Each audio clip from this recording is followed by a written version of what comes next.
If you're looking to start a podcast and already have a podcast and you're looking for an affordable podcasting hosting site, Podbean's your number one choice.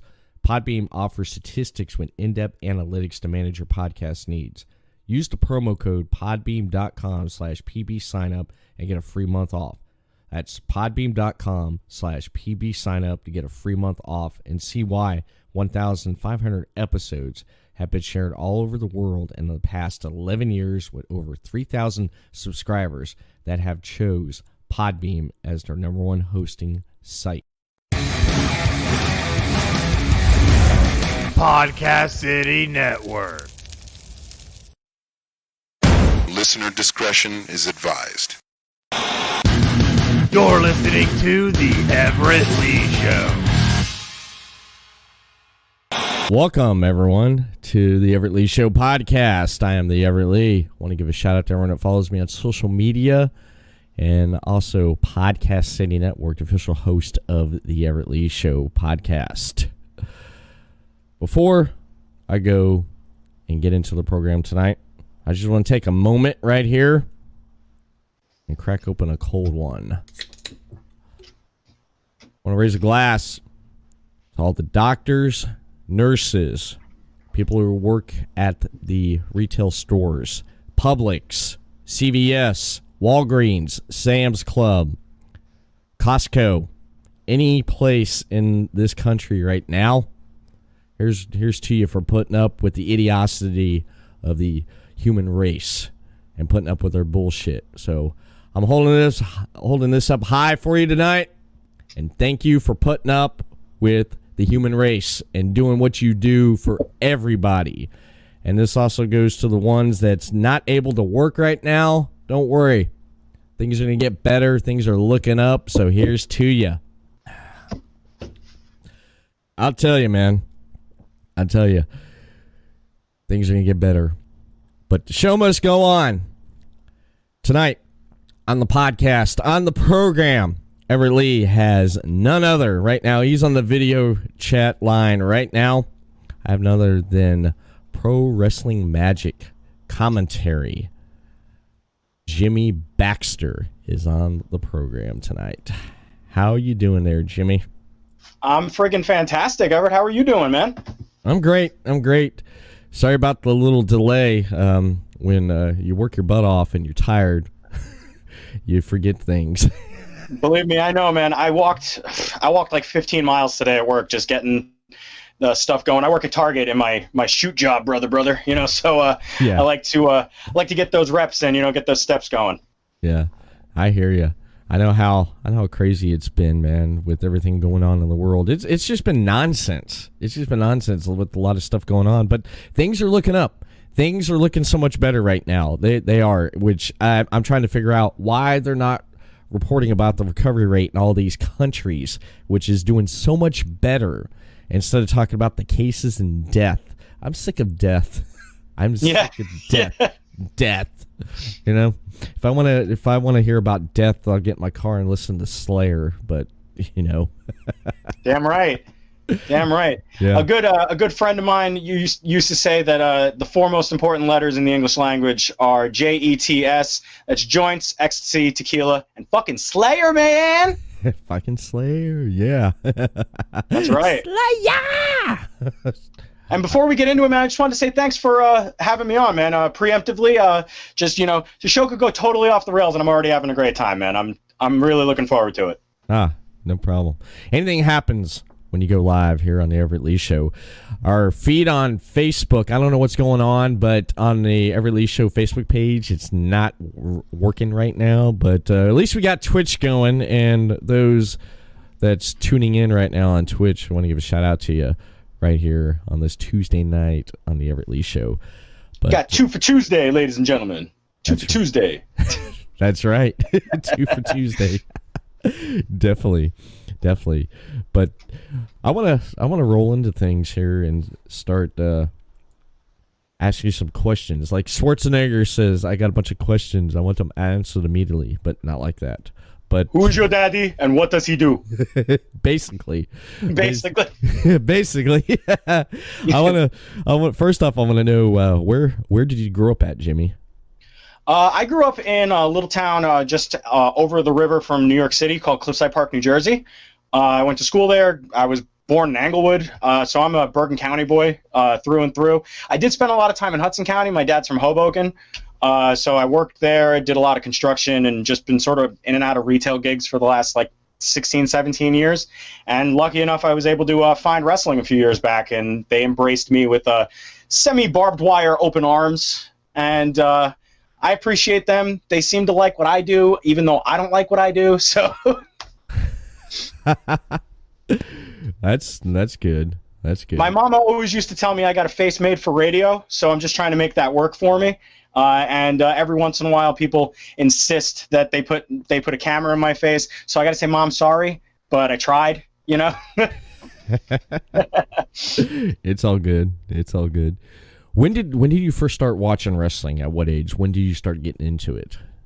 I think the earliest I can remember is 96, 95 maybe. The earliest memory I have is I must have mentioned it to my dad at some point that I liked this thing that I saw while he was flipping through channels while Monday Night Football was on, and it was wrestling. And he got me a Shawn Michaels VHS, the one that was hosted by what's his name from the Fabulous Freebirds, Doc Hendricks hosted it, and it had the ladder match from SummerSlam on it with the blue tights and stuff. And I really got into that, and I was I think 95, so give or take 20 some odd years.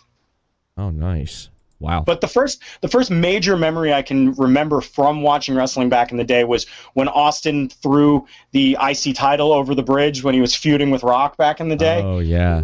And ever since then, it's been 110% full gear. My first love was professional wrestling. Don't tell my fiance. But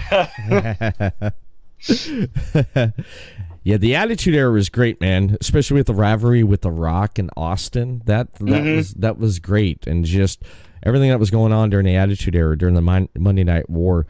Did you flip back and forth watching WCW?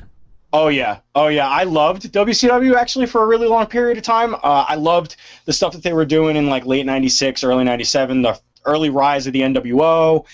Some of the stuff I luckily with the WWE Network that's out there for some undisclosed amount of money. I'm not sure exactly what that price is per month, but they have all the episodes of Nitro. You go back and some of it's really, really rough.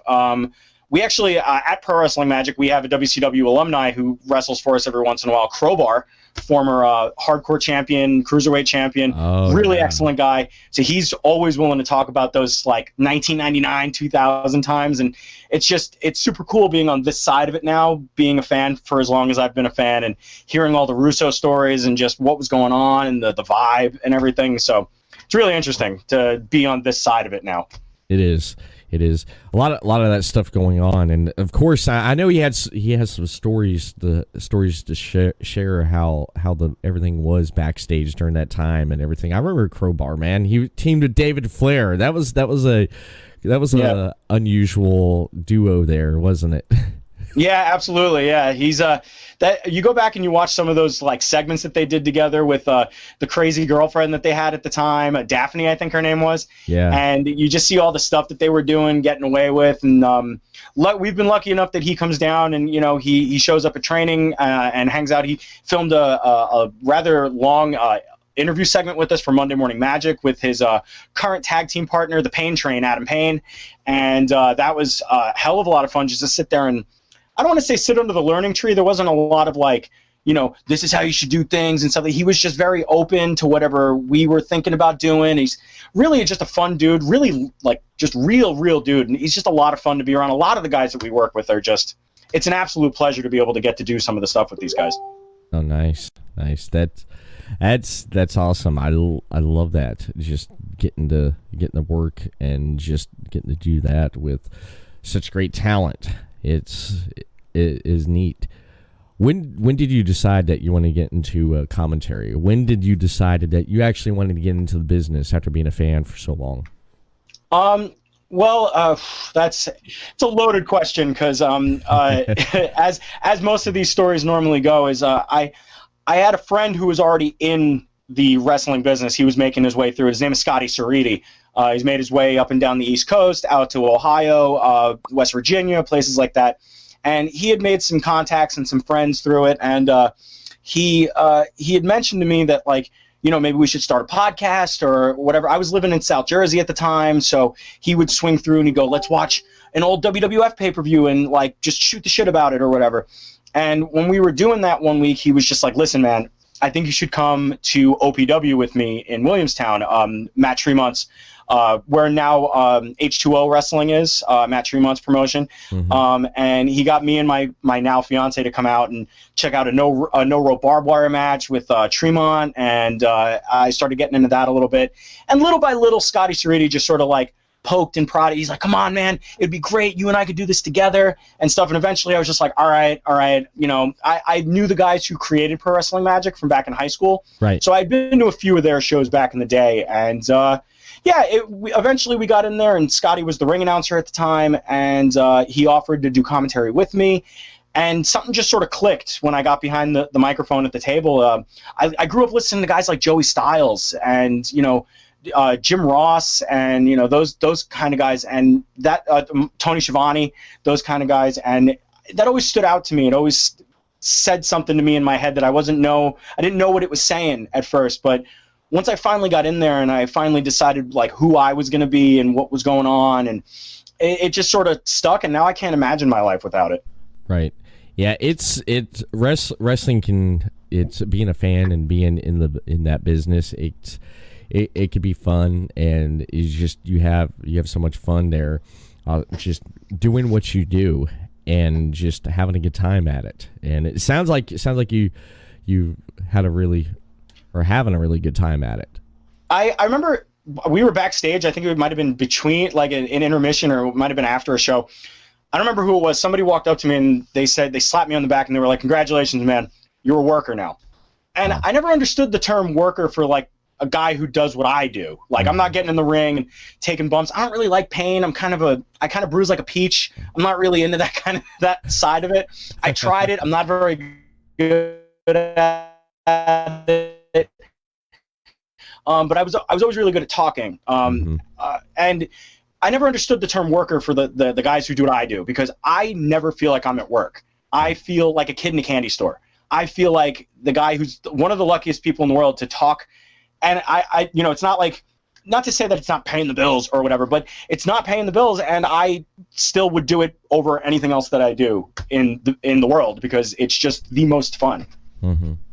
Yeah, it's something, just being accepted and saying, "Hey, congratulations." I mean, you're part of it. It does make you feel appreciated, and you're like, hell yeah, that feeling. Because there's nothing more in the world than just having that feeling about being a part of something and being accepted and being appreciated. That's that feeling when you come off of a show at the end and everybody's standing around. Some of the dudes are just pouring sweat or blood, or, you know, somebody's like getting their arm checked out or something. Everybody's just sort of buzzing. The fans are walking out and they're talking about the matches that they just saw, or they'll come up to you and go, "Oh, holy shit, dude, like, dude, I can't believe, like, what happened," or whatever.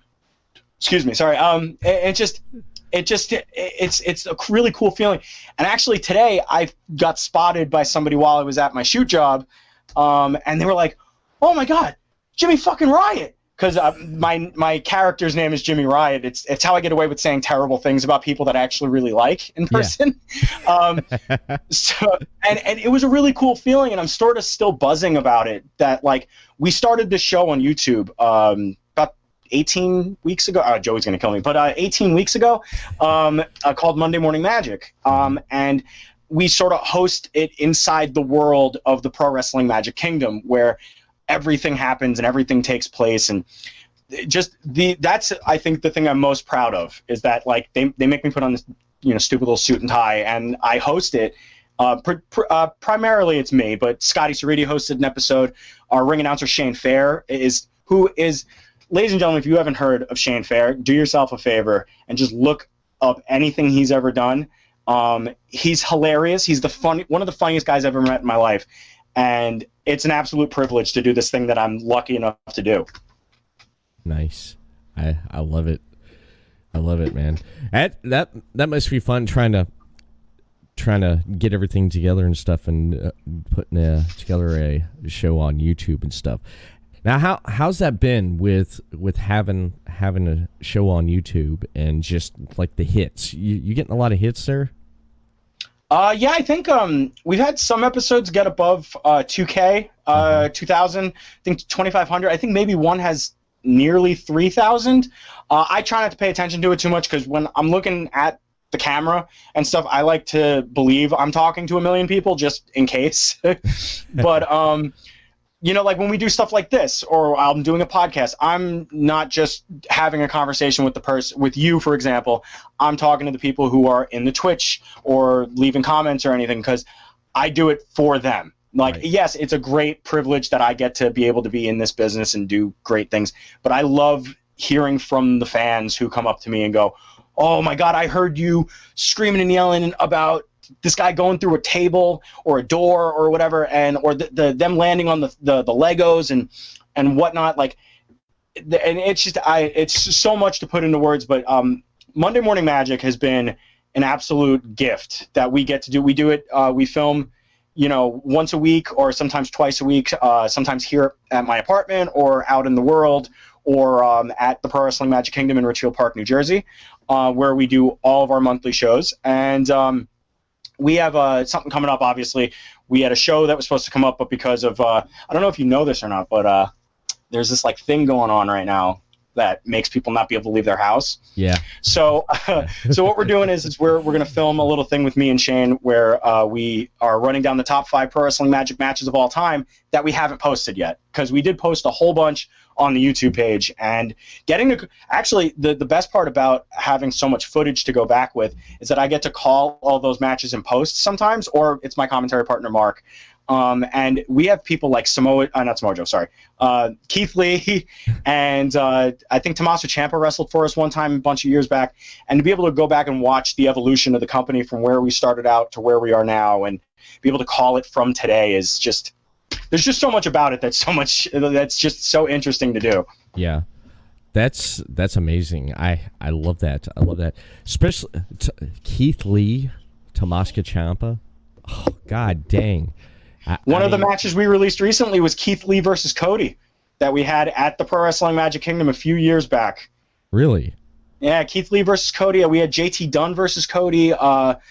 Dominic Dijakovic, the now Dominic Dijakovic, yeah. He wrestled for us one time. Yeah. Warbeard Hansen, Tommy Dreamer. We've had a bunch of guys and girls roll through. Joey Ryan actually knows one of the guys that owns the company a little bit, and he's popped in from time to time. He reffed a women's title match for us, I think last year, and it was just getting able to meet some of these guys that you see on the internet, getting millions of hits. And Jordan Grace was our women's champion for 6-7 months, I think, and she's fantastic. Yeah, I've seen some stuff with Jordan Grace. Damn, she's impressive in the ring. So watching her work there. I was watching, I think it was a title match. I can't think of the name. I follow them on YouTube, and I can't think of the name of the channel I follow, but it popped up on YouTube there one night that they were live and they were doing a match with her in it, and I was impressed by it, man. She could be a powerhouse. She could be a powerhouse. That's man. Thick Mama Pump. That's Thick Mama Pump for you. She is a powerhouse. She's technically gifted. She is athletically gifted that you wouldn't think for a woman who has the build that she does, where she looks like a refrigerator. She is just built and beautiful too. Don't get me wrong. Yeah. She's a lovely, lovely woman, but she looks like she could just walk through people, but she can also dive off the top rope, do a tope through the ropes. She is just unbelievable. The time that she spent with Pro Wrestling Magic, she actually recently popped up in our Royal Rumble type situation, the Chad Adams Memorial Rumble, right? Where she was in that, and that was fantastic as well. I mean, every time she comes out, the crowd loses their mind because they see talent and they recognize when they see a great talent.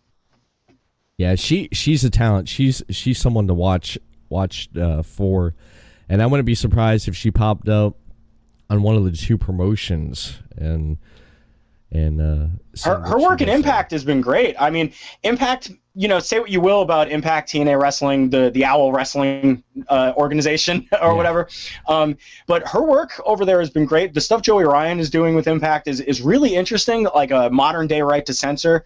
And just some of the guys that they picked up. Ace Austin was over there for a little while. He wrestled for us a couple times. Impact. People sleep on Impact, but they shouldn't as much as they do. I'm pretty much one of those people. I used to watch Impact here and there back in the day. I used to watch them here and there on what they do, but I have not really kept too much of it with it lately, with what's going on with the talent and stuff. If you'd asked me if I know anyone that was working for Impact Wrestling right now, my mind just draw a blank right now, because I remember back when AJ Styles, Kurt Angle, and them, Eric Young was wrestling for that promotion.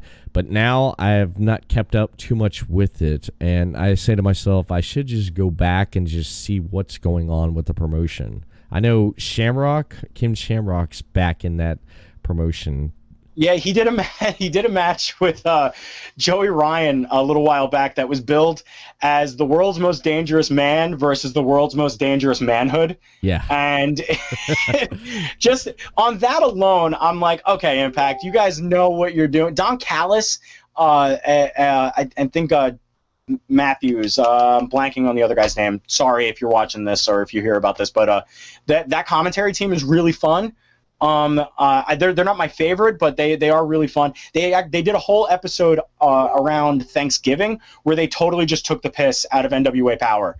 They did a 1980s themed episode of Impact, and they made it look like NWA Power, and they just sort of took the piss out of them, and I love that. Just the fact that they're able to just shoot the shit and make fun stuff happen, because that's what pro wrestling is. It's supposed to be fun. It's supposed to be art. It's supposed to be avant-garde, if you will, if you want to sound like an asshole like I do half the time, But yeah, Impact, people sleep on it, but they shouldn't. Yeah, they shouldn't. I remember that right there. I remember watching that right there, or hearing about it. I heard Jim Cornette. I listened to Jim Cornette. I know a lot of people get mad about Jim Cornette and stuff, but I don't take the guy seriously. The guy's going to speak his mind, and if he likes something, he likes it. If he don't, he don't, and people get all bent out of shape about him. But he did mention about that with Shamrock and Joey Ryan there, and it was just funny. He does not like Joey. No, he does not like Joey, no. Now, I met the guy. He likes The Fiend, though. That was so confusing to me. He loves The Fiend. Mm-hmm. I met the guy a few years ago at a live wrestling event. Sweetheart. Yeah, great guy and stuff though. But when the camera's rolling, when the audio is rolling, he becomes Jim Cornette. And I remember him as a kid. Check this out. I remember as a kid, he would get on there with the Midnight Express and start cutting the promo and stuff. My dad would get up and he'd start yelling at the TV. He's like, "Get Jim Cornette off my fucking TV." He'd get pissed. The old man. I never seen the old man get so mad at someone at the TV. He would get mad at Jim Cornette, Ric Flair. When Ric Flair came on TV, and I'm just figuratively speaking, I forgot how many TVs we had to get, because when Flair would come on TV, he'd get mad because Dusty Rhodes, the American Dream, was my dad's favorite. And Dusty Rhodes, baby. Dusty Rhodes, baby. That's right. Ric Flair, I'm coming for you. Coming at you. I'm there for you. I love that right there. And yeah, and my dad was always confused by with Cornette. He was always confused about the tennis racket. Yeah, he was always like, "What? He's hitting these guys that are 300 pounds with this tennis racket. What is this all about?" And I was like, "Dad, you don't understand. It's like 10 tons. He's got weights in there or something. You don't know. Yeah, you don't know." He's like, "Well, then why aren't they kicking him out?" It's like, because he's got the brains, Dad. Yeah. Yeah, that's why. That's why he was one of those managers that when he was at the ring, no matter who he was managing, you knew that racket was going to come and play. Any manager that was dirty and that was going to make sure their talent was going to win that match. Of course, I mean, look at Mr. Fuji. He choke him out with damn cane when people weren't looking. And Cornette was never afraid to bump for the good guys too. He would always put himself in a situation where if the tennis racket didn't work out, he would bump on the apron, or he'd take a slap to the face and end up on the ground. the work Cornette did in the ring, say what you will about his podcast or about his certain views on stuff. I'm not a big fan of some of the stuff because he said some stuff about Sonny Kiss, I think, last year that wasn't very cool. But he's an older guy. He's from a different generation. I know that's not an excuse, but he's from the territories, you know? Like, if he doesn't get something, he's just going to tell you, hey, I don't get that shit. I don't get it. Yeah. But when he's also pretty fair when it comes to certain things. If he likes something, he likes it. If he doesn't like it, he doesn't like it. And if he likes The Fiend, you know that Bray's doing something. You know Bray's doing something right. Yeah. You know? Yeah. I love that. I love that character, The Fiend. I love how Bray reinvented himself, because if you really look, this is the third reinvention of the character Bray Wyatt, because it was Husky Harris, Bray Wyatt, and then now you get The Fiend. And it surprised me at the TLC pay-per-view when he came out to wrestle The Miz as Bray Wyatt. You didn't expect the Mr. Rogers Bray Wyatt from the Funhouse.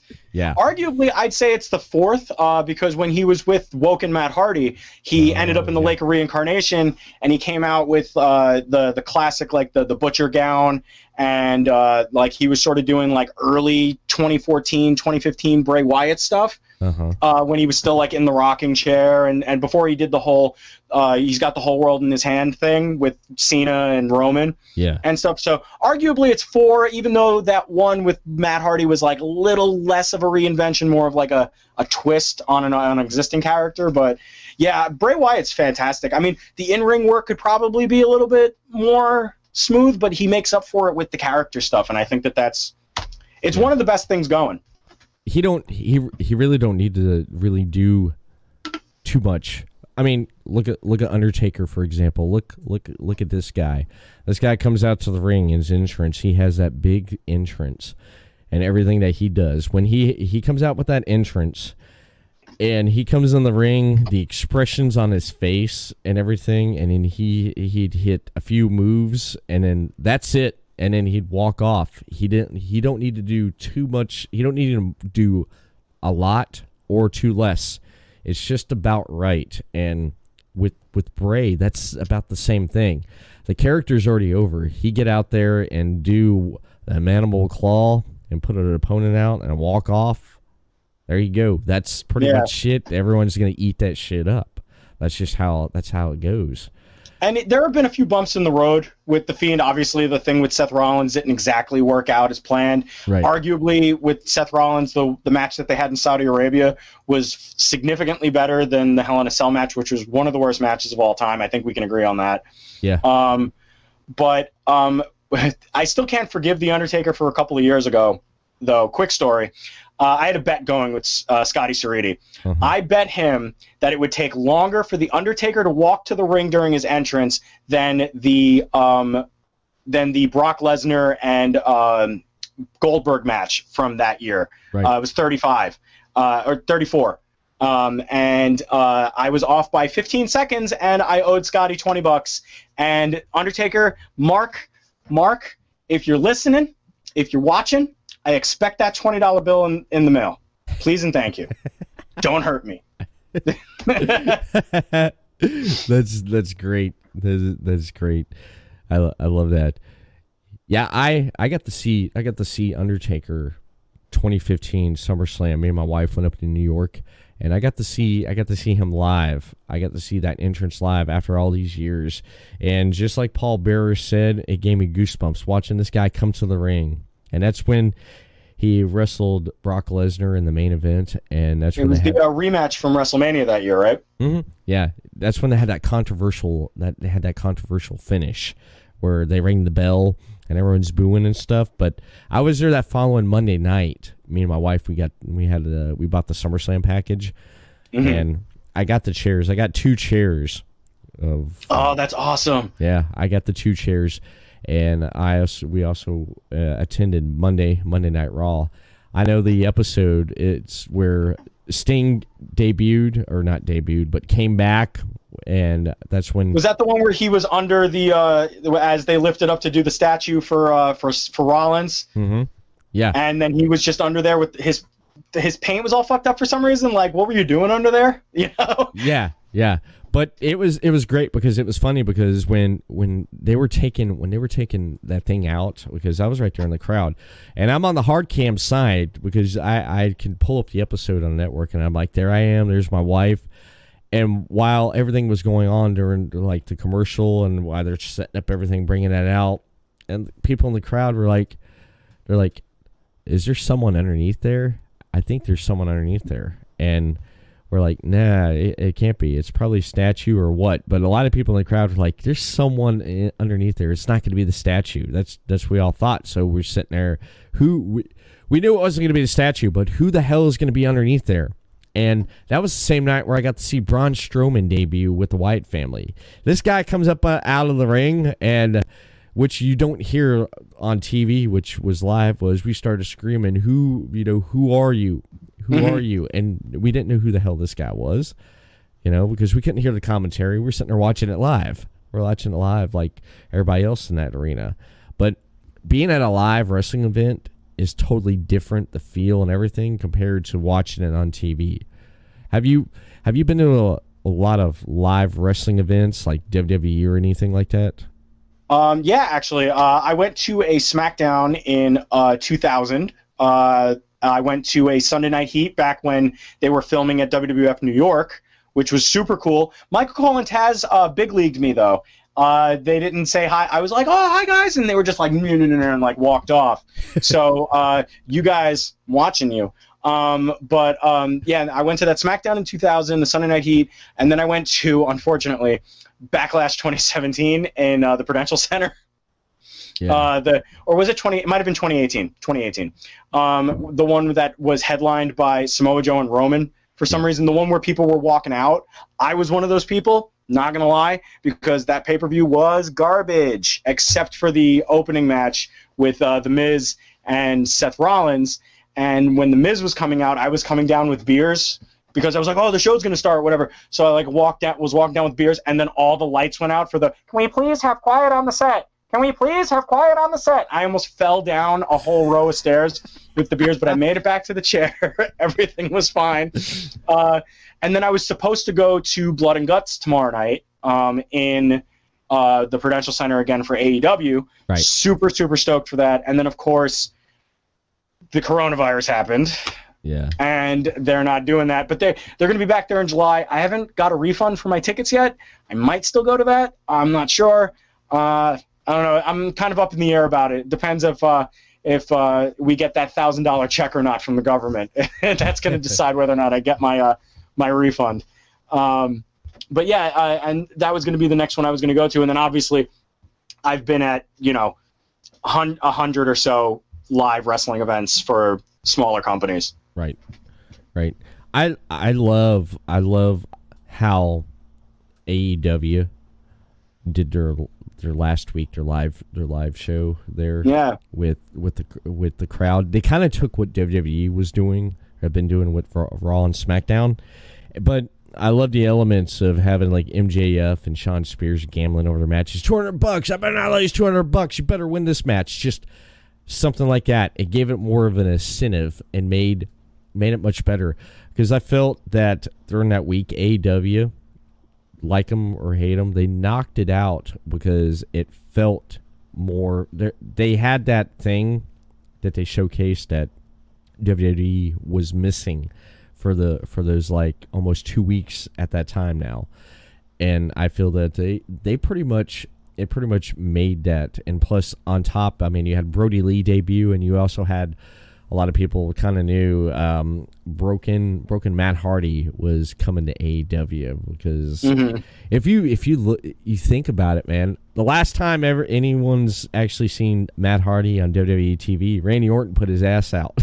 Yeah, the last two times he concertoed him, he put him in a neck brace and all that other stuff, and he was able to work that into his Free the Delete series, where like that's how the character that was inhabiting the vessel of Matthew Hardy, that version of Broken Matt Hardy died. I believe his name was Zenith, and now he's another name. I listened to the Talk is Jericho podcast where he was talking about it, and the way he thinks out this whole like broken universe thing is like insane to me, that he's able to like come up with all these ideas, you know. And when he premiered as Broken Matt Hardy on AEW, almost everybody believed that he was going to be the Exalted One. Yeah, and I think too. with Brody Lee, yeah, I believe that too, with all the little like hints that they were giving out, where AEW posted that thing that every first letter of the thing spelled out Matt Hardy and whatever, and all the other like little conspiracy theories.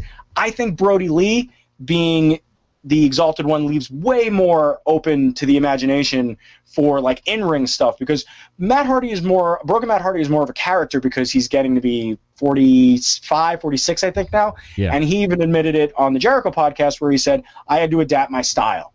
Yeah. And I think that's the smartest thing he ever could have done. And he could do the occasional match, but then tomorrow night he's going to have a face-to-face with Jericho. And those are some of the best talkers in the business right now. You know, they are. I love how Matt Hardy reinvented himself, because there for a long time, all you heard was Jeff Hardy between the Hardy boys. Jeff was that one that basically was the breakout star in the tag team, and he went on and did some great stuff though. But his personal demons hurt him, and that's the only drawback on him. But then you had Matt Hardy. It's just Matt Hardy. And then him coming out and reinventing himself, coming out with like different versions of himself. And speaking of versions, remember Matt Hardy version 2.0? Version 1. It was version 1. Or, version 1. Oh, yeah! That whole, like, I can stand a tornado! I love that. It's one of the best themes. Yeah. Luckily, I mean, he was lucky that Lita started banging Edge, because he was able to get himself back over with he discusses it briefly on the Jericho podcast, where he was lucky enough to get that opportunity to be able to get himself back over, because he had been released from the company before that. Right. And then even after that, after a little while, after version 1 Matt left, he went to like Ring of Honor, and he was Big Money Matt, and then he was like Fat Matt Hardy for a little while, which the internet coined for him. That's, I'm not making that up. That's just something he was coined. Yeah. And then in 2016, he came out with Broken Matt Hardy, and he was making these short films, the Final Deletion, Apocalypto, and Free the Delete, all that other stuff. One of the best minds for pro wrestling. He said he wanted to have a broken block on Raw every week, where he would take underutilized talent for 15 minutes every week and just do shit with them. Yeah. And it's just like, give that guy the world. Let him. What do you have to lose? You're a $1 billion company. Right. Well, you lost Matt Hardy, and now he's at AEW, and he's going to kill it. I love AEW. I think AEW has been crushing it on Dynamite pretty much every week. There have been a few weeks that have been, okay. But overall, Wednesday night is the place to be for wrestling on television lately. It is. They're right around the time for the Survivor Series, when they were doing that whole invasion angle with like NXT, with invading Raw and SmackDown. It started out strong, but then it kind of fizzled down a little bit, which I felt it was like just a little bit disappointed. I just felt it just was a little bit disappointed with what they were doing. And then I was watching more of that because I wanted to see what was going to happen. I wanted to see who was going to invade who, and they didn't really do it that much. And they pretty much put the invasion angle on the back of Shayna Baszler, and we know how that went at Survivor Series in that main event. Because what WWE tends to do, and I'm not shitting on WWE. I love WWE. I've loved WWE my entire wrestling life. But what they did is that SmackDown episode when everybody was trapped over in Saudi Arabia, where the first NXT invasion thing happened, they saw that worked. And then they stayed with the stuff that worked. They didn't continue to bring different people in. They focused more on, like, Adam Cole wrestled on pretty much every single show leading up to Survivor Series. Exactly. Then he had that killer match with Pete Dunne on Survivor Series, which is one of the best NXT title matches in history. Yeah. The ending to that match where he switches the bitter end into the Canadian Destroyer, the Panama Sunrise is what it's called. Yeah. What?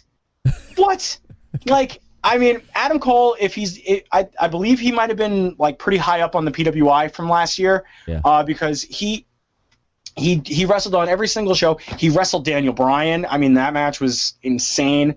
The Seth Rollins match was a little underwhelming, but I think that falls more on Seth Rollins being the guy in WWE right now. Right. And he was wrestling more of that WWE style, and Adam Cole gets to be in that NXT, that indie light sort of feel, which is where he belongs, I think. Mm-hmm. But yeah, they did, with the invasion angle, they did what worked the first time, and then they just stayed with what worked, and they stuck to like Adam Cole and Rhea Ripley, and then Shayna Baszler is now on the main roster, in quotation marks. They don't like you using that phrase anymore, but she's on the main roster now, and she's being presented as a monster, which you should do, because also, I don't know if you know this or not, Seth and Becky are leaving in a couple of weeks, or they were going to, because they're getting married. So the only person that could take the belt off of Becky feasibly would be Shayna Baszler. The real question becomes, what does Shayna do after WrestleMania? But that was in a pre-coronavirus world, so who the fuck knows what we're doing now? Yeah, pretty much. Who knows what the hell they're going to be doing with creative going out, because after what with the way the world is going and everything that's happening. But of course, I can see. I've always said when Shayna comes over, she's gonna take the strap from Becky, and that's pretty much it for Becky, because she's had it for a year. She's had a great up and down run for a whole year as Raw champion. Shayna's gonna take it, but now it's who are they gonna have step up in front of Shayna to try to take the strap from her. That's what's going to be the interesting part there. And I feel like the SmackDown Women's Championship has just been, it's like second to nothing now. I just feel that's what's been happening with that belt. They've not really done too much with it. I think I'm sorry to cut you off, but I think that the problem with the SmackDown Women's title essentially is that Bayley's just not a very good heel. She's been a heel for 4 or 5 months, maybe a little longer. Yeah. I don't remember exactly when the turn happened. The turn was great, where she cut down the Bayley buddies. Oh yeah. And everything that was cool. There were videos of kids crying on the internet. Like, yeah, that's all right. But then she didn't do anything with it. No. You know, they've been holding off the Sasha and Bayley like feud for like 2 years. They had them go to like anger management therapy, where like at the same time you had Seth Rollins and Dean Ambrose like at each other's throats, but they didn't have to go to therapy. Yeah. And now that Bayley's a heel, I'd like to say that they didn't give her anything to do with it, but it's also on her too to not take what she's been given and like really do something with it. She's been sort of flat and one-dimensional. I was a role model. I'm a role model. And now, fuck you fans. Yeah. And whatever. And she's got her fucking Karen from accounting haircut. And she always looks like she wants to speak to the manager. Like, like whatever. Like Bayley, I think, finds herself in this place where she's never going to be Bayley from NXT again. And I think that that's hard for a performer it's a hard pill for a performer to swallow, especially when they decide to turn you, because they turned her too late, I think, too. I think that's really the problem. And I don't know. Also, it speaks to a main underlying problem of main roster WWE television as a whole being sort of lackluster over the last few years. But that's a way bigger conversation to have. Oh, yeah. Yeah, there's so many directions you can go with that right there. I agree with everything you just said there, because I could have seen Bayley be like the next John Cena, but the female version of John Cena, what she did with the kids and stuff, and just they could have kept her. They probably couldn't have turned her and kept doing what they did with Cena. But I think the heel turn was great. I remember watching it. I'm like, wow, this is okay. Things are gonna pick up. Things are gonna be different. But yeah, that's just how I feel about it. And man, this WrestleMania is gonna be different. This is gonna be one of the weirdest WrestleManias that's ever. And you know, it's funny. I mentioned this today to someone. I said, you know, they always talk about attendance records at WrestleMania. Yeah. This one's going to go down as the worst attendance record in history. we get to tell our kids, you know, in 20 years when they're watching wrestling, you know, like we can tell them, hey, I got to see the 101,000 people in Dallas for WrestleMania 32, and I got to see Goose Egg for WrestleMania 36. Yeah. And I mean, granted, it's because of what's going on in the world and whatever. Yeah. But I think that it's going to be interesting if they can decide to do. You remember when they did the WrestleMania 19, like, or WrestleMania 20, whatever it was, like WrestleMania the movie, where it was like a documentary where they showed some of the matches, sort of filmed like NFL Films would film the Super Bowls. Yeah. Right.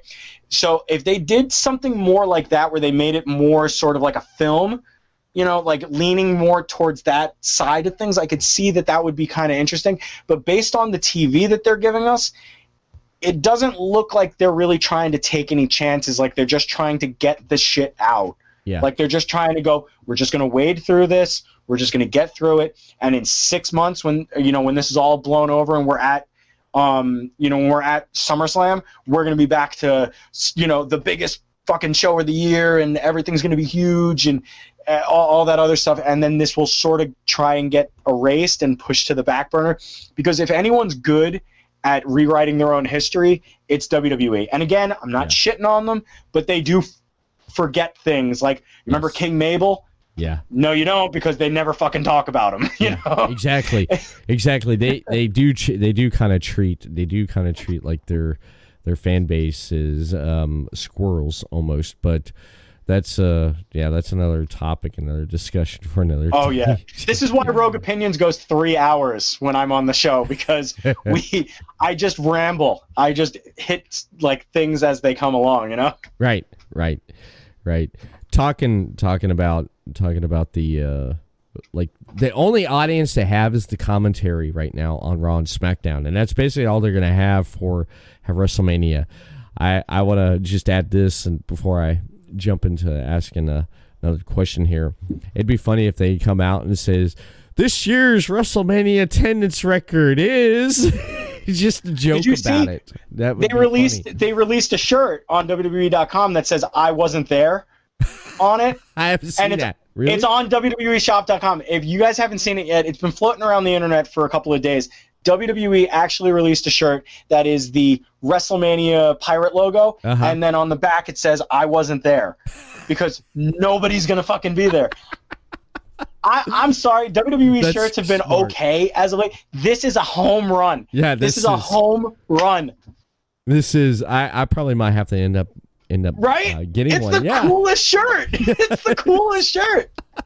That is. I think the last time I ordered any shirts off of WWE.com, I believe it was probably about 20. It was actually 2014. I bought a CM Punk shirt. I still have it. It has his logo and everything, and on the front. Oh, is it this one? Which the one with the X and everything? No, it's his fist with the lightning bolt with the straight edge, and on the back it says "Best in the World CM Punk."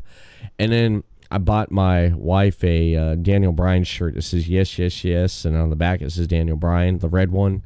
Mm-hmm. I bought that. That was like last time I bought a shirt or anything off of WWE.com. Man, that was years ago.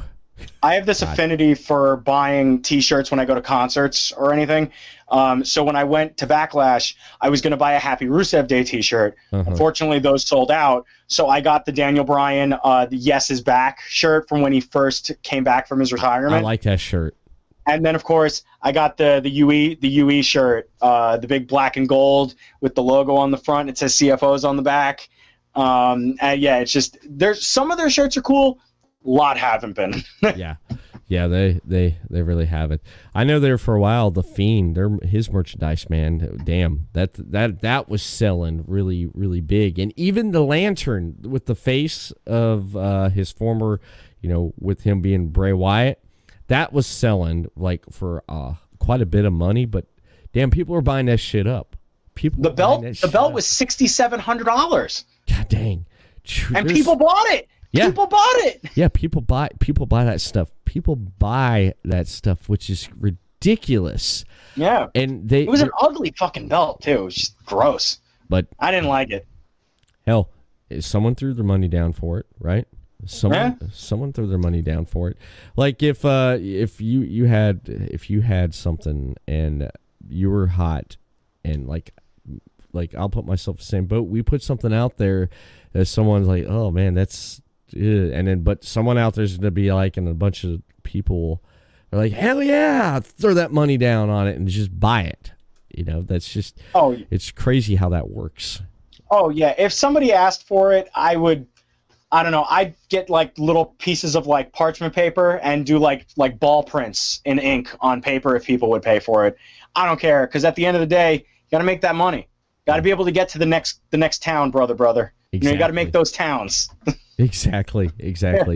And one thing before everything went to hell, before the world took a shit with everything, I was gonna start going to more local wrestling around here in Daytona, and I went to one of the wrestling promotions around here in Daytona that's just right up the road from me. Go Wrestle. I went there, and we had a good time. Me and my friends did. We sat front row there, and we kind of heckled the talent a little bit and stuff though. But we had a good time. Yeah, you got it. Yeah, there was about 20 of us in the place there. But hell, they put on a show like there was like 100 or more people there, and I love what they do. So I just want to say thank you for that. But then also, I went to a Knockout Wrestling show, and I got to see the debut of a new character.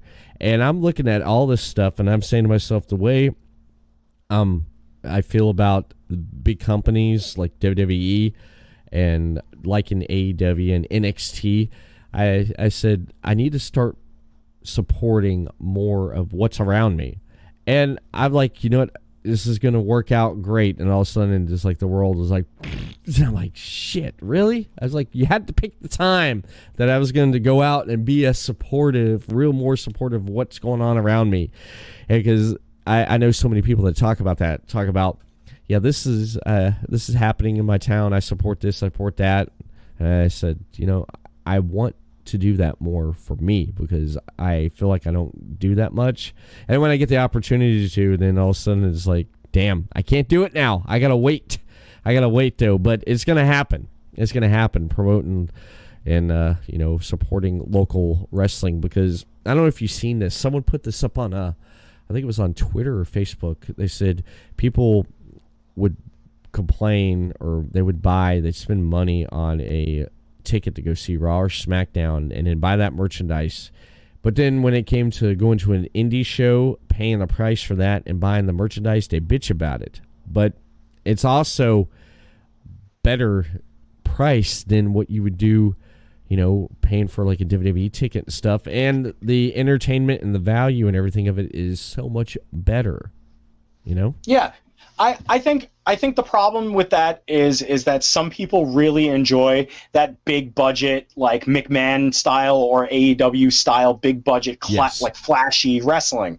And when you say, hey, I'm going to go to a wrestling show, some people already have in their head like, oh shit, this is going to be like fucking WrestleMania or whatever. And then you show up and then there's like 150 people, 50 people, 20 people, and then a ring set up, and you have people who are coming out performing their asses off. Yes. And it, you know, I once heard it said that if you don't get professional wrestling when you first see it, you're never going to get it. Mm-hmm. I think that might have been a Cornetism, not sure. But you know, when people get a specific idea in their head for when it comes to professional wrestling, and that's because for the last at least 20 years, let's say 20 years, the only game in town on a big scale was WWE. Yeah. You know, WWF, WWE. But now with AEW, they're showing that big production style wrestling in another way.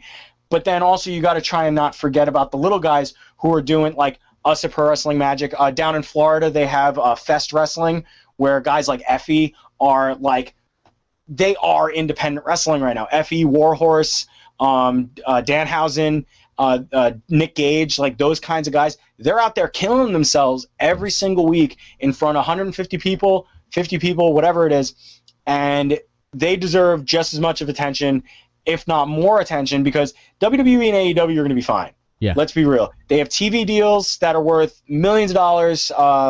They have billion-dollar backers behind them. They're going to be fine. I'm not saying don't go to those guys, but don't sleep on your indie talent, especially in these times. Yeah, exactly. They're hurting right now, and I know a lot of indie wrestlers right now that are hurting, and I know it is just what do you do? What do I do? And it's like this thing that's going around in the world is like taking that away from them, and it hurts. It hurts, and I feel for them because they can't do what they normally can do, and especially I know a lot of people in the film industry right now that's halted production on projects and stuff because they can't do it, and the indie wrestlers can't go out and do their thing because of everything that's going on, and I feel for them, man.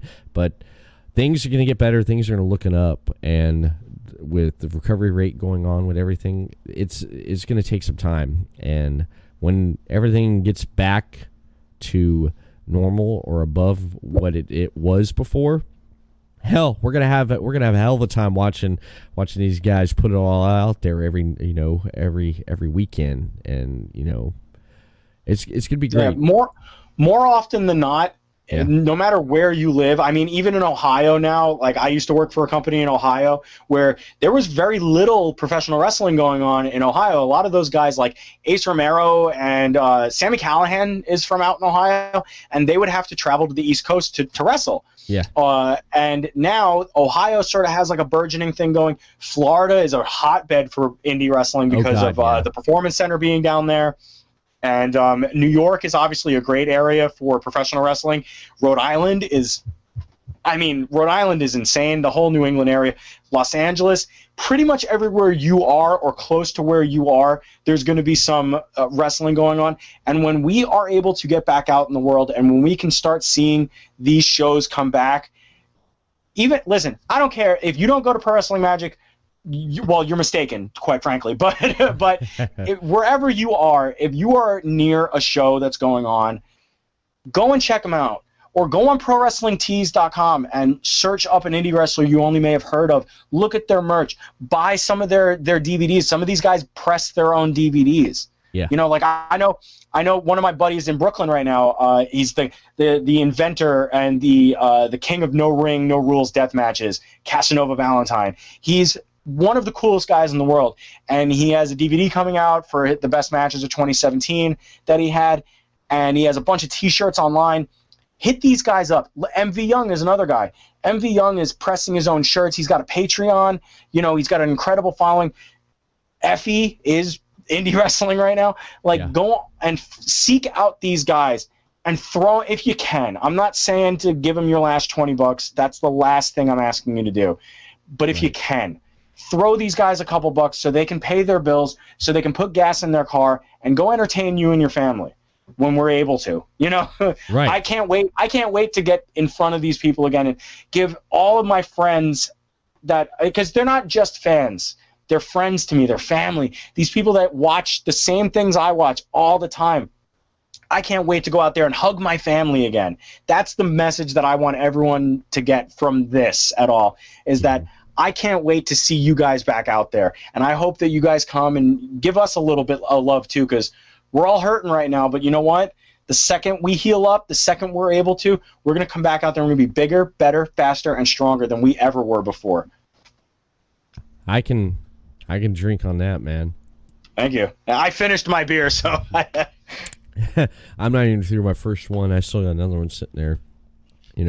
I thought about coming on tonight and just doing the Stone Cold thing, though, but I wouldn't want. Oh, but then it ruins your rug, man. Like you can't. I got floor. I don't got rug. So, then you're fine. Yeah, you're fine. I'm fine though. But my wife come home after work in the morning and seeing a mess and hearing the dogs out here. Kind of. It's like licking the floor because it's all sticky. Yeah, what the hell are you doing? It's like Ed got the dog cleaning up the floor there. Had a little bit too much. But had a few, had the podcast going. You know how it is. Yeah, she knows. And speaking of podcast and I wanted to ask you about commentary before I skip over this, because I do want to ask you about Rogue One podcast. But first, I want to ask a little bit more about commentary here. What would be your favorite commentary duo? I was thinking about this earlier because there are a lot of good commentary duos out there, and obviously Joey Styles is the man who stood alone. He was like the first guy that made me sit up and go, oh shit, this guy can do this on his own. He's just screaming his head off and killing it. But when it comes to duos, I think that it's got to be when Heyman and JR were together for that year. I think it was in 2001 leading up to WrestleMania 17.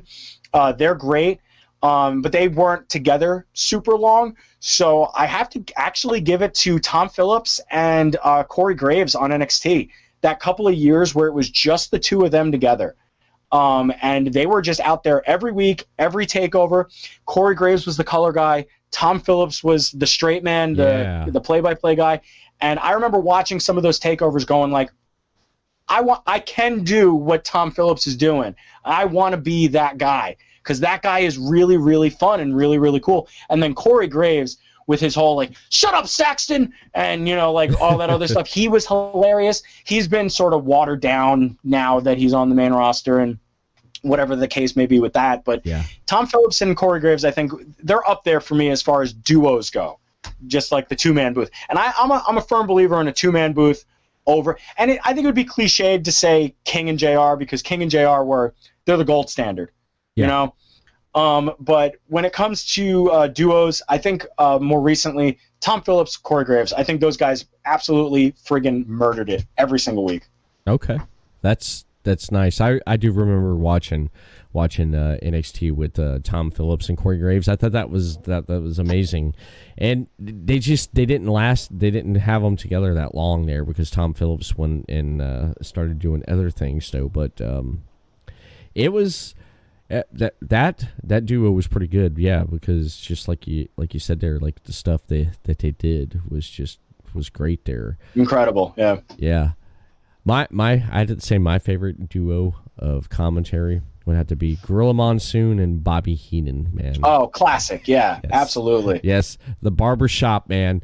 The barbershop in this incident with Shawn Michaels, and just Gorilla was like, Brain, you see what Jannetty just did? And then Brain's like, yeah, look at that coward. He jumped through that window. It's just it don't get better. You remember when Heenan was trying to sneak into Raw? Like I think it was like the first somewhere in the first 5 or 6 Raws. He came in drag, trying to sneak past the Stooges and stuff. I mean, Heenan, it was a big loss to the wrestling world when we lost Bobby the Brain Heenan. I think the cruelest joke God ever played on man was giving that man mouth cancer. Yeah. I think that he had the gift of gab. He was able to turn anything into anything. And he had problems with Tony Schiavone in WCW, but even then, you could tell, even when he didn't give a shit, he was one of the greatest dudes to ever sit behind the table. But yeah, Monsoon and Brain. Yeah. Absolutely great. Classic. Yeah, I loved him. I definitely loved him as a duo. I definitely did. Any advice you'd give to someone that's starting out doing commentary? What advice would you give someone? This one's harder because I've never actually had to give advice to anybody, at least in this industry. But if I had to give some advice to someone thinking about getting into commentary, I would say don't get ahead of yourself. Live in the moment. Of course, find out what you got to find out. Do the work. Watch the older shows. Like if you're coming into an already established company and the core group of guys and girls that they're going to use, watch a show. Get into it a little bit. Talk to the performers.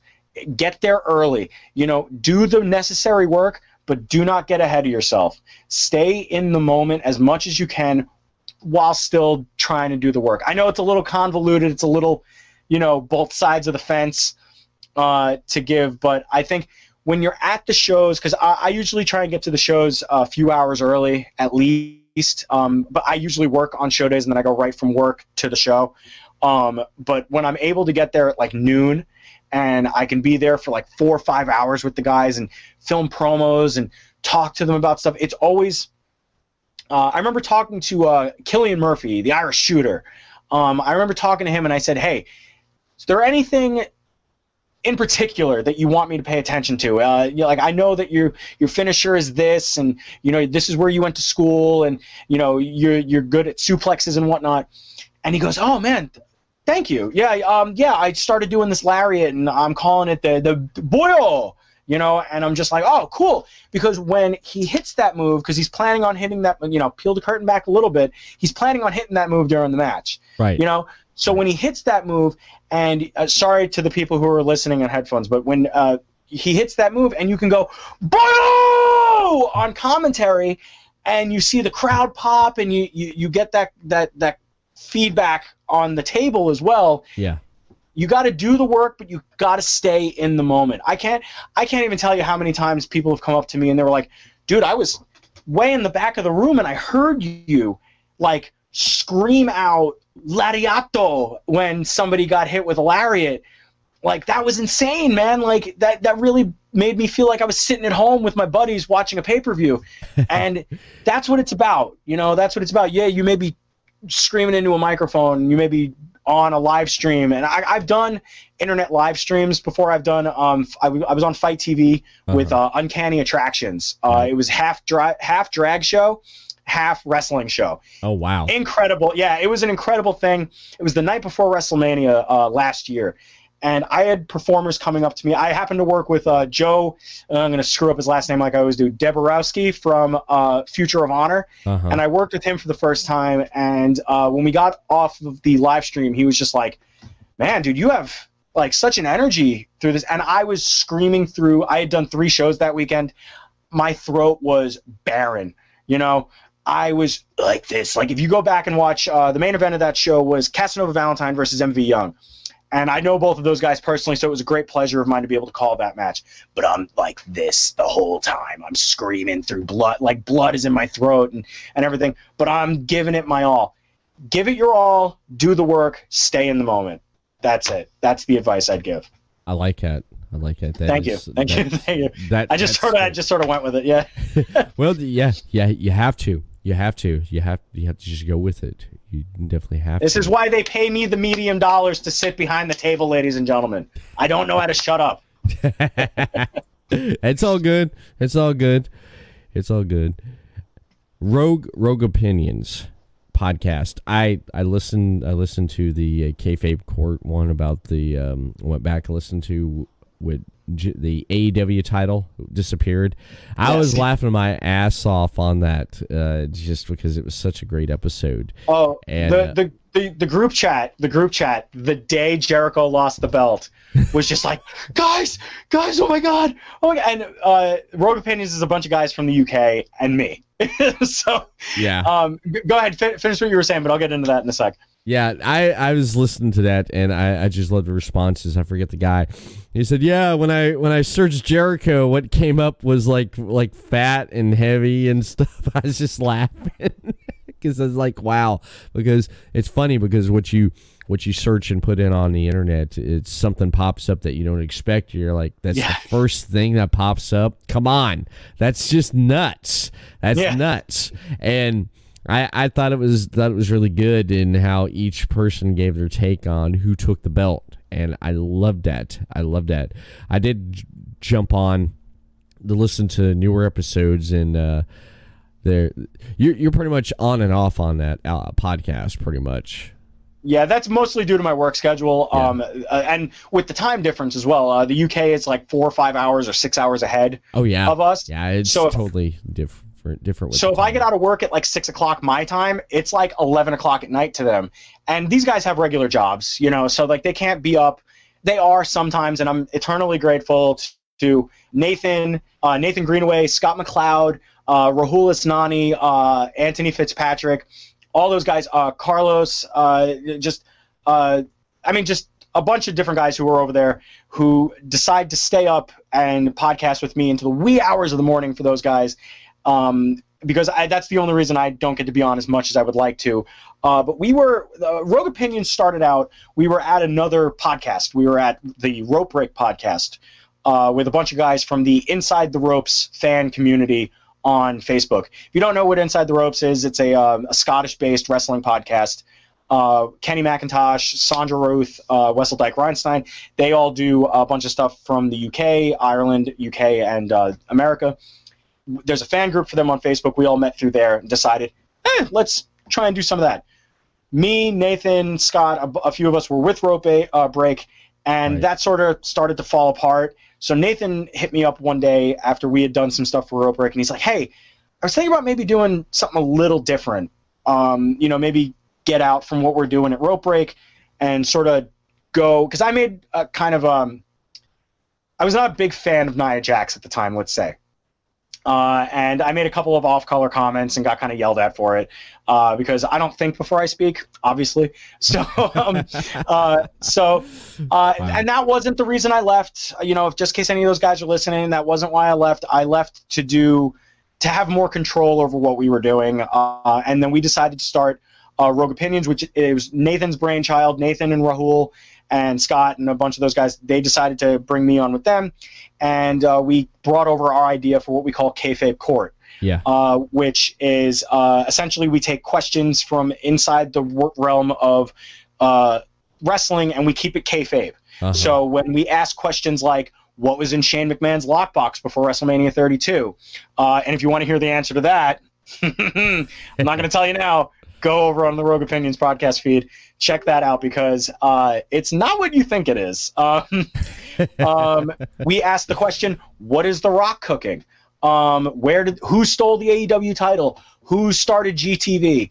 And we did a bunch of those, and then we started doing tournaments for like best TV show, favorite WrestleMania, stuff like that. We started doing create a movie, create a pay-per-view. It's essentially we just have a group chat, and Nathan will say to us inevitably, hey, do you guys fancy doing something like this? And we're like, yeah, fuck it, why not? And then we get on the call. 3.5 hours later, sometimes we have a podcast. And Rogue Opinions is great, and we actually have one coming up where it's going to be a tournament of the best cartoons. It's going to be 2 blocks. It's going to be children's cartoons from our childhood, and then adult-based cartoons like Rick and Morty, Family Guy. And we're going to put them through a tournament, and then the winners of both of those blocks are going to face off at the end, and we're going to determine what the best cartoon of all time is that we could think of off the top of our heads, because we didn't really do a lot of research. And that's what we're going to do this weekend. Obviously, we have wrestling reviews. We pretty much just do whatever we want. They have a lot of other stuff over there as well, the Naked Men podcast. We just try and give people a laugh. That's pretty much what we like to do. Nice. I love that. I love that. And yeah, I recommend that you check it out because there's so much stuff and so much discussion on the podcast, and it's great. It's great. Just like what Jimmy. And normally by the end of the podcast, I'm trashed because I'm usually drinking because I like talking to my buddies, and Nathan will have a couple wines or whatever, and we'll get into it a little bit. And we had a 2.5 hour Elimination Chamber review that by the end of it we were just like, fucking Shayna Baszler standing around or whatever, fucking who knows, whatever. Drop my jewel here. But yeah, we like to have fun, man. Just like how you're doing. I love this format where you just get on and shoot the shit. It's the only thing I've ever been good at, so like might as well do it, you know? Yeah, I like that. I like the format and stuff and everything that I've been doing because, I mean, there for a while, if you look at the content I put out back before episode 100, it was mostly I did interviews here and there when I first started out, but then I started having people come on and I had like Chris Carnage come on, I had like my nephew come on, and then as I had these people come on, I ended up just doing different like variety talk and having guests coming on in the middle, and then they'd be on for a little bit and leave, and then we'd do different discussion stuff. And then after episode 100, I decided to make everything just go back to interviewing. Just go back to interviewing, like how I go back to my roots. because I enjoyed how I started out, and that's what I've been running from episode 100 now. Tonight, this is episode 176. God damn. Wow. Yeah, 176. Congratulations, man. That's great. That's not an easy task to do, to come on every week and be able to cultivate an audience and everything. I kudos, my friend. Kudos. That is fantastic. Anytime anybody can go out there and make their own thing and do their own thing, do it. Do it. If you have the chance, do it. And you're killing it right now, man. It's great. It's great.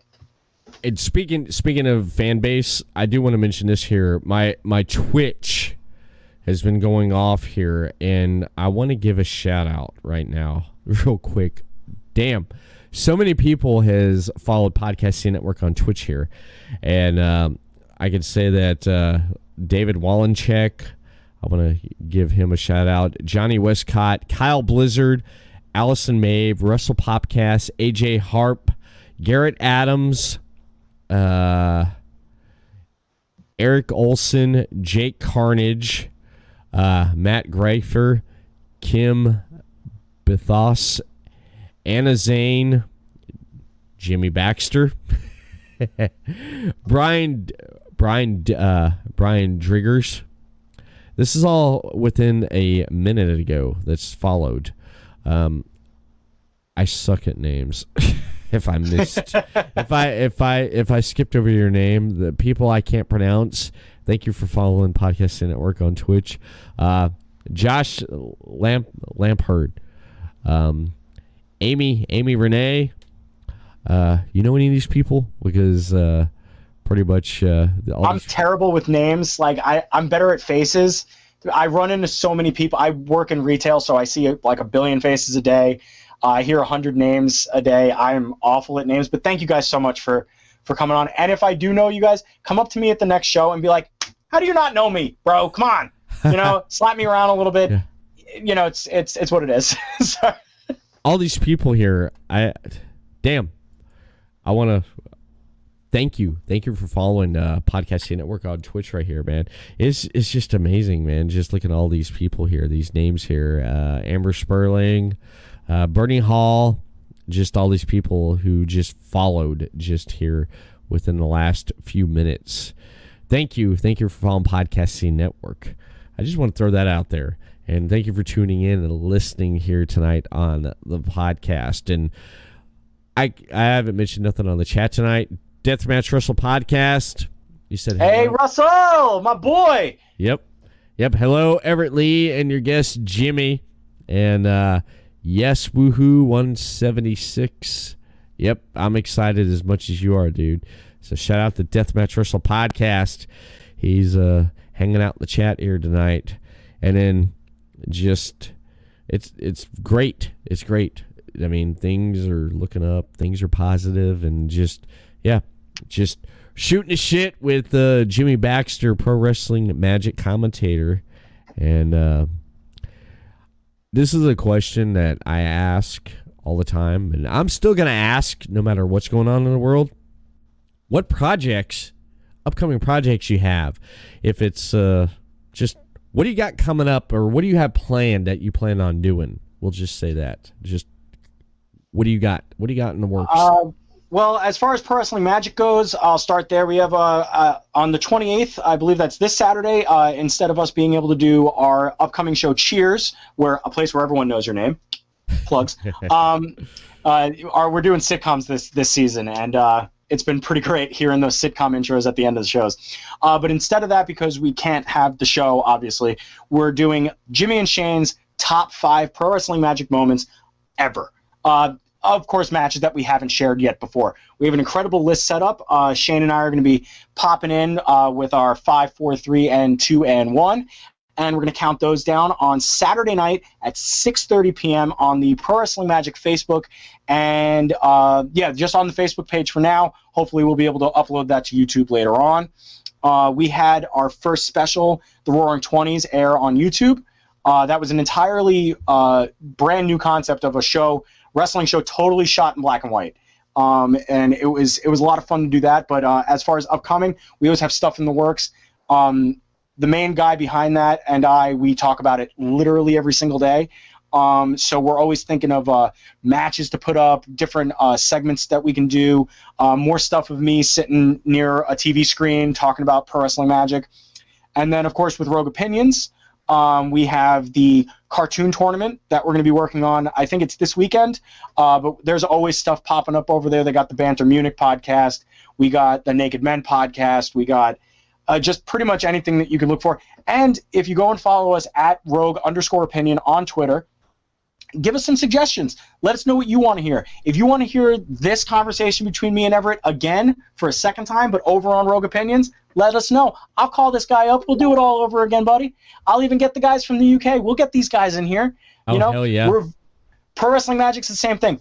Sound off in the comments. We're here for you guys first and foremost. We like to pop ourselves just as much as we like to pop you guys. So, we're always open and available to do pretty much anything, because with technology today, we film most of the stuff on phones, man. I hate to peel back the curtain that much, but yeah, we film all this stuff on phones and edit it down and make it look pretty. And we're open to do pretty much anything. And then, of course, once we're able to start going back outside and I can make my way back to the top of the mountain, the Pro Wrestling Magic Kingdom once again, we'll be able to do more episodes of Monday Morning Magic. I'm looking forward to that, and hopefully you guys are too.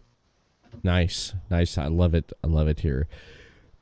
David C. Russell just messaged me, and I want to say that he wants to thank you for getting him into podcasting. So I just want to throw that out there. Russ, I love you, buddy. Russ, I know you're watching right now, man. I love you, buddy. And you were going to do that anyway, man. You have a gift for it, and just talking to you at shows and stuff was a gift for me. And the fact that you get to do that every week now is just, it's so cool for you. Keep doing it, man. I can't wait to be on that show. You better hit me up, son of a bitch. I'm waiting for you. That's great. That is great. I love him to pieces. He's the best. He is. He's a great guy. He does a lot. He puts out content every week, and he talks to amazing people. I'm gonna put his ass over right now since he's watching.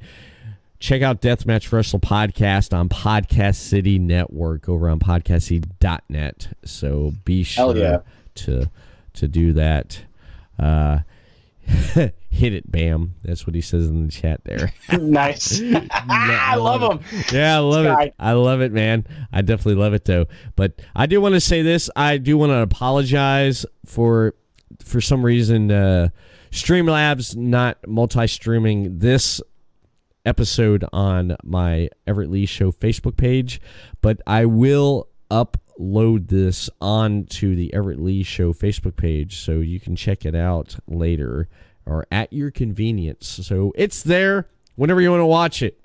I don't care if you watch it tomorrow, the next day, the day after, week, or whatever. As long as you watch it, it's going to be available right there for you. And I want to apologize to everyone that expected to tune in tonight on Facebook on the Everett Lee Show page to check it out, though. But we got Twitch. We got one stream up. So if one goes down, we got another one up. And I blame Mark Zuckerberg.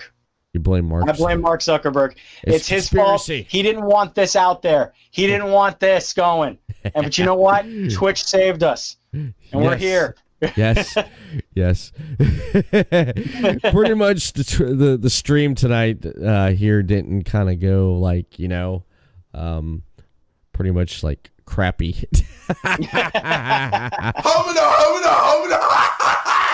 It didn't go like that because I love soundboards, man. I love soundboards. Oh, I got a lot, man. I got a lot. At least the soundboard didn't do this tonight on the stream. Ooh, squeaker. Ooh. Ooh, I shouldn't have eaten that Thai food before I came on. Yeah. We should have invited Otis because he would have called us up and said, I'm coming! He would have been phrasing. That's right.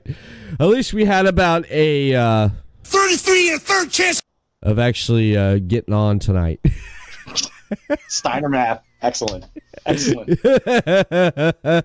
Yeah. If you're in front of me, Jimmy, we'd give each other a nature boy. Woo! I'm a big New Jersey Devils fan, and every single time we score a goal, they play the woo, and you can't walk more than 5 feet in the Prudential Center without going woo, without it echoing through the arena the whole time. It's one of the coolest experiences. New Jersey Devils, baby. Hopefully next season we'll be able to pull it together, because this season was not very good. Yeah. I feel for you. I feel for you. But, you know, one thing on the Everett Lee show, one thing I don't do is... I don't do requests. Because if I had the phone lines on, I'm sure we get someone on there that we couldn't get off the phone, and they would hijack the show, and then basically it would be pretty much. I'm trying to find the sound. I know. I can see you're fucking vamping like a motherfucker right now. I'm like, where the fuck is it? Where's the fuck sound? I added some new sounds, and I'm trying to get used to this here. I'd have been like, Kyle, hello. Hey, it's nothing. He says he knows you. Hey, phone's for you, motherfucker. This is what I say about the coronavirus. This is basically what I say about it. I'm trying to find it here. Where the fuck did I put this thing at? All right, yeah, it's where the hell is it? Here, let me just play this for you tonight. I've added a little bit. Drinking a little bit of the bubbly. little bit of the bubbly. Yeah, I had a little bit of the bubbly tonight, but yeah, pretty much. Have you heard that Cardi B coronavirus thing? Where she's like, ha ha, bitch, coronavirus. It's the best thing in the world. She's dressed in like fucking chainmail or whatever. Like, she looks awful in it, and she's just like, coronavirus. And somebody put a beat under it. And if you haven't heard it yet, ladies and gentlemen, go see it, because she's trying to get it taken down because she wants the money from it because people are liking it. And that's not cool. So go look for it. Oh, yeah, because she's... Show me the money! Show me the money! Yeah, pretty much. It doesn't matter what your name is! I love soundboards, man. I just do. I do. I grew up listening to those morning radio shows like the Z Morning Zoo and Howard Stern and Opie and Anthony and all those guys. And whenever they hit those drops and stuff, it's so good. So good. It is. This is what I think about the coronavirus. But there's one problem.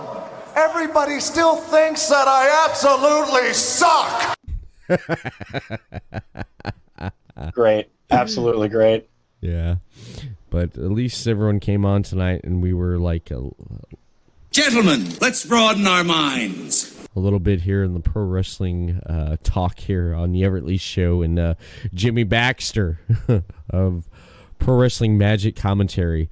And before we head on out and do your plugs and I do my plugs, before we close the show, where can people find you on social media out there, Jimmy? All right, here's the spiel.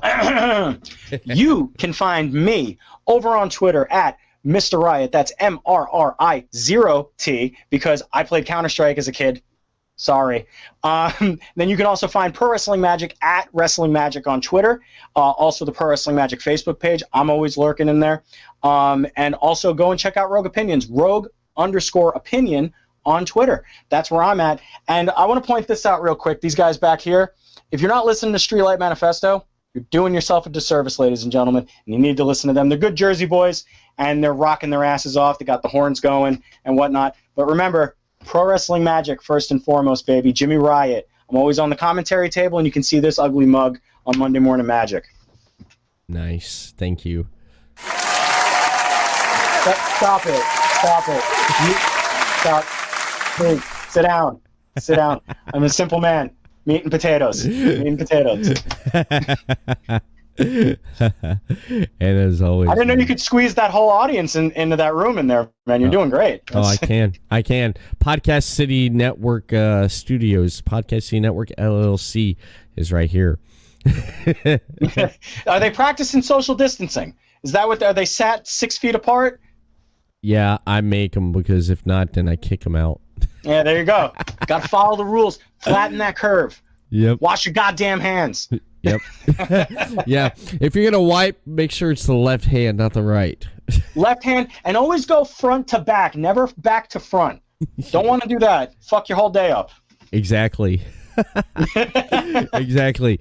I pretty much, if you got a monitor on right now, you're going to love this here, because what I'm going to do is I want to give everyone a thumbs up for tuning in tonight here on the Podcasting Network Twitch. Right there. We'll give you guys some finger guns. Yep. Those are coming back. Finger guns, baby. And when you look back on this,